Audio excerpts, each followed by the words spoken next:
in an MG5, I glide, electric vibe, silent streets, no gas, zero emissions, futuristic vision, from city blocks to highways, on a mission. MG5, MG5, MG5, electric dreams alive, zooming through the city, feeling so alive, battery power beast, sneaky clean, MG5, the future's here, you know what I mean.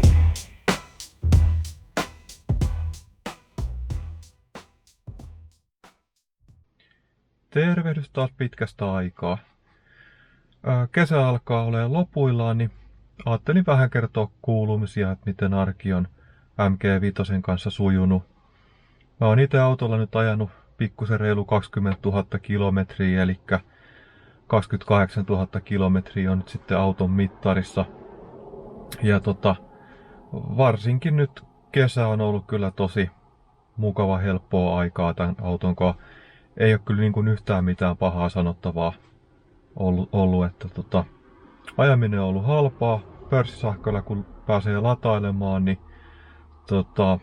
käytännössä puhutaan noin euro per 100 kilometriä niin kuin polttoainekustannuksesta. Ja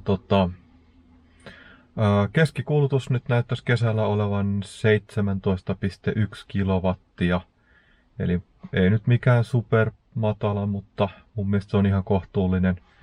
Ja tuossa useammalla reissulla, mitä nyt on tullut ajettua, niin on sen 300 kilometriä kyllä päässyt, mitä luvataankin, niin yhdellä latauksella. Me ollaan tässä kesällä muutama vähän pidempi reissu tehty. Ja ollaan todettu, että aika hyvä reissu on semmonen, että ajaa ensin noin 250 kilometriä. Ja sitten alkaa kattelee latauspaikkaa. Siellä lataa sitten siihen 80-90% ja pystyy sen parisataa kilometriä taas helposti jatkamaan. Mutta käytännössä yleensä siinä vaiheessa me ollaan jo aina kohteessa perillä, eli auton saa sitten yöllä taas ladattua täyteen tankkiin. Eli meidän reissuille on toiminut aivan mainiosti tämä pienikin akku.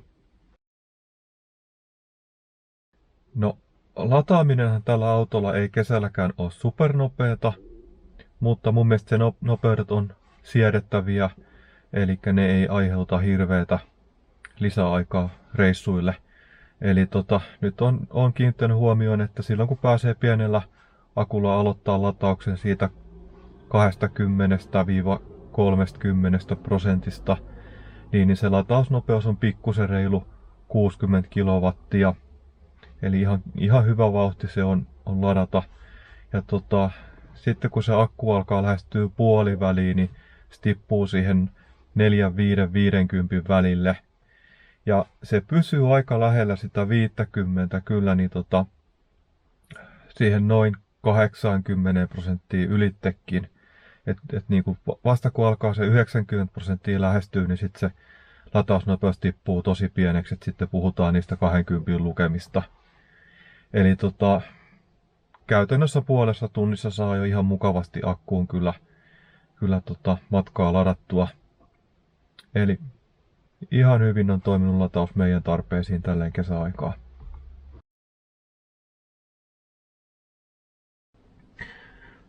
No, nyt kun on kesänopeusrajoitukset, niin ajattelin, että nyt voisi olla ihan kiva hetki kokeilla myöskin, että miten tämä auto kiihtyy ihan oikeasti siihen 0–100. Tää nyt ei ole taas mikään supertieteellinen testi, kun on ihan täysin ton kännykkäapin varassa. Mutta olettaisin, että se aika tarkkaan pystyy ton kiihtyvyyden mittaamaan. Katsotaan minkälainen tulos tulee. No niin, jälleen otetaan tää tuttu ja turvallinen ramppi. Laitetaan auto sporttimoodiin nyt ekaksi ja ohjelma on valmiina. Aloitan mittaus ja tie on tyhjä, niin katsotaan miten tässä käy.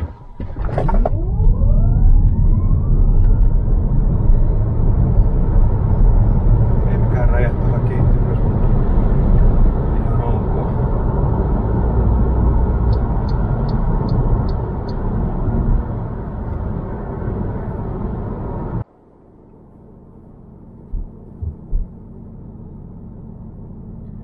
Eka tulos näytti niin hyvältä, vähän liian hyvältä, niin Toistetaan vielä uudestaan tuossa sporttimoodissa tää homma, koska mua hieman epäilyttää, että ei voi noin kova tulla tulla. Okei, nyt ollaan nollassa. Ja tie on tyhjä ja taas mennään.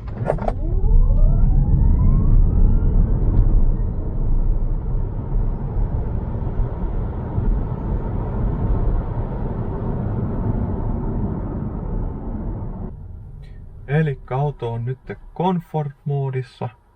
Laitan taas starttia, odotetaan, että se näyttää nollaa. Näyttää, että kaikki on valmiina. Niin.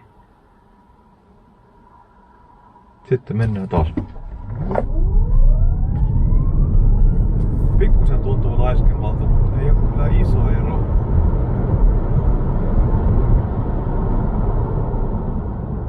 Ei todellakaan tovi. Okei.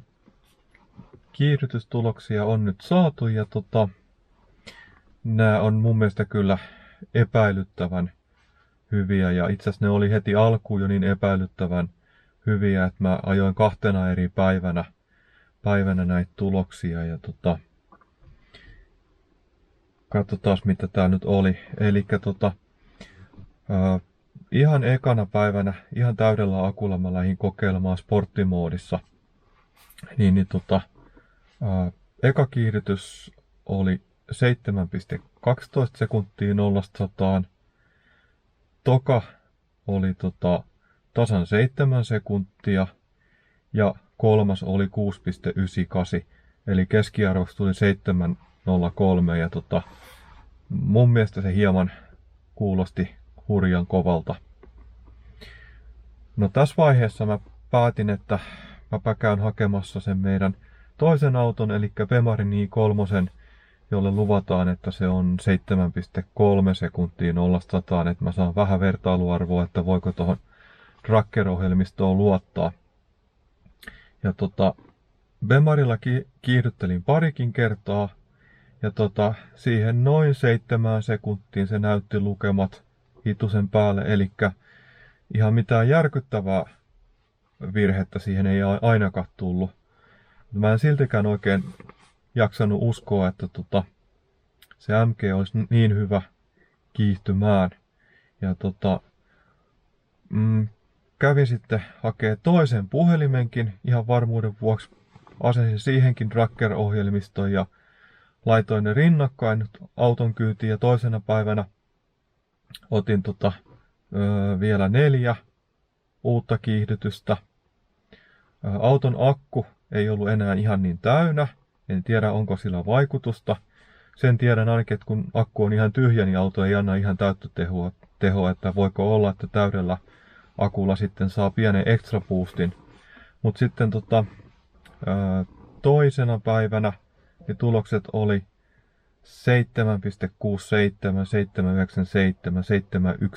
7,97, 7,11, 7,45 eli keskiarvo 7,55. Eli 7,5 sekunnin kieppeillä. Sekin on jo kova aika siihen, mitä verrattuna mitä tehdas lupaa. No sit mä ihan piruttaa laskin nämä kaikki 8 kiihdytystä, kun tuossa tulee jo yhteensä, niin keskiarvo olisi 7,33. Eli periaatteessa tämä niin tracker-ohjelmiston mukaan kiihtyisi ihan yhtä hyvin kuin Bemarin i3. En tiedä, jos jollain toisella löytyy tää sama auto, tää standard MG5 Standard Range, niin olisi kiva, että käykää jossain vaiheessa kokeilemaan jossain turvallisessa paikassa 0-100 kiihdytystä ja laittaa ton tracker-ohjelmiston päälle, että saatteko samanlaisia tuloksia, että onko tää mistä kiinni.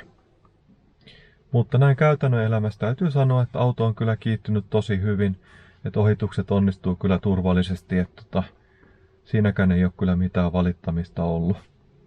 Tällainen video tällä kertaa. Kiitos kun katselit ja peukuta video, jos tykkäsit tästä. Ja laita nyt tietysti kanava tilaukseen, jos et sitä vielä tilannut. todennäköisesti jossain vaiheessa tuun vielä jatkaan taas näitä videoita. Hirveästi nyt ei vaan ole aiheita ollut, koska auto on toiminut aivan täydellisen hyvin. Tosi vaikea nyt tällä hetkellä mitään negatiivista sanoa. Että niin kuin meidän tarpeisiin tämä on ollut aivan täydellisen hyvä auto. Et hirveän vaikea on keksiä nyt toista tämän tyyppistä autoa, mihin haluaisi sitä vaihtaa. Mä luulen, että tällä vielä ajetaan useampi vuosi. Ei muuta kuin mukavaa loppukesää kaikille ja palaillaan taas. Moi moi! MG5, never stopping for gas. Electric dreams in the rearview pass. Pedal down, no sound, just pure speed. Speeding into the future is all we need. Plug it in, charge it up, let's go. Electric fire burning in our soul. MG5 racing through the flow. Fast as lightning on the road we roll. No more fumes, just clean air to breathe. Through the chaos still we weave. Shattering limits, breaking rusted chains.